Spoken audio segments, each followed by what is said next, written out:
Hi everyone, my name is Vishwa, your host, and welcome to Facts No Printer, a show where we explore fun facts about the world and beyond. This season, we are diving into the ravines and other natural spaces of the city so we can get a little bit more greenery into our lives, well, more so orange and red due to fall this season. Anyways, Toronto's ravines are not just stunning natural spaces, but they're rich in history, biodiversity, and community stories.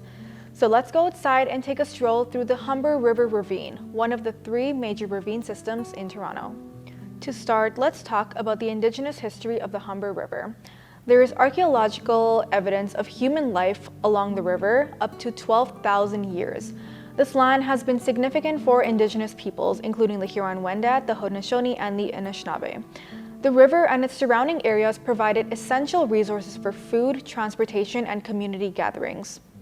The trails you see today were once pathways used by these communities, connecting them to the land and to each other. In fact, the trail along the river was once one of the main trading routes, called the Carrying Place Trail for centuries until the beginning of the 19th century, as Yonge Street has superseded it. My connection to this ravine system is a little bit deeper than the other 2 ravines I will talk about, as I've actually grown up around the Humber River. It was just a short walk away from my home, so every outdoor activity or daily walk would take place in it.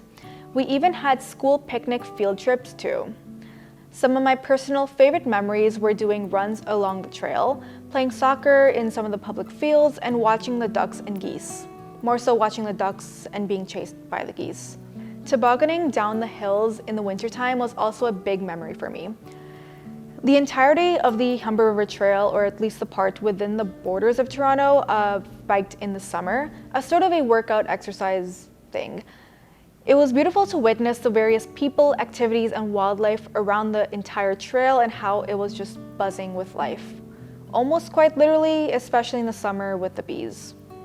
Anyways, let's get into the incredible biodiversity of the Humber River Ravine. This area is home to a remarkable variety of native plants, more specifically over 900 species.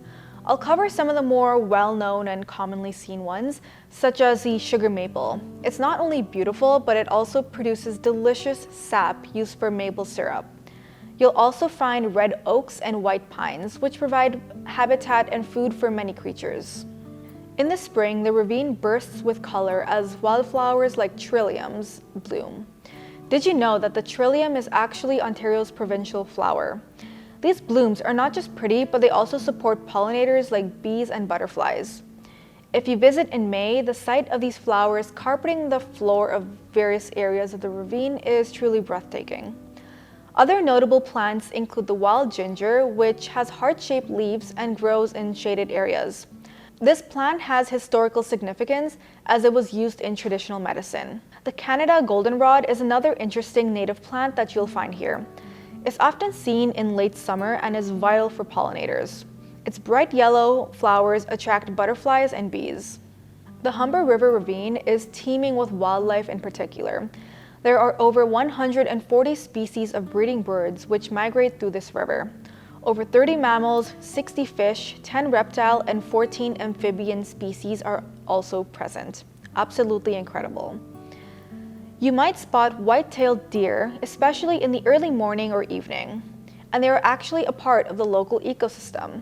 I have many memories of my parents basically dragging me out of bed in the morning to go spot deer. I was initially annoyed, but once seeing them, the sleepiness kind of wore away. I have a distinct memory of seeing a mother deer and 2 baby deers. They're quite shy though, so if you do see them, make sure you keep a distance. Also, sometime in the spring, if you look closely at the trees, you might find bird nests. These birds not only add to the charm of the ravine, but also play an important role in controlling insect populations. The river itself supports many fish species, including salmon, trout, and bass. These fish migrate through the river, particularly during spawning season. And if you're really paying attention, you might also spot turtles sunning themselves on logs against the banks, especially red-eared sliders. As you plan your visit to this ravine, remember to respect the environment. Stay on marked trails. Keeping the ravine clean helps preserve its beauty for everybody, especially during the fall season where there is beautiful colors everywhere. That brings us to the end of this episode for Facts No Printer. Thank you for joining me today, and see you next time on another episode where we will talk about another ravine system. Bye!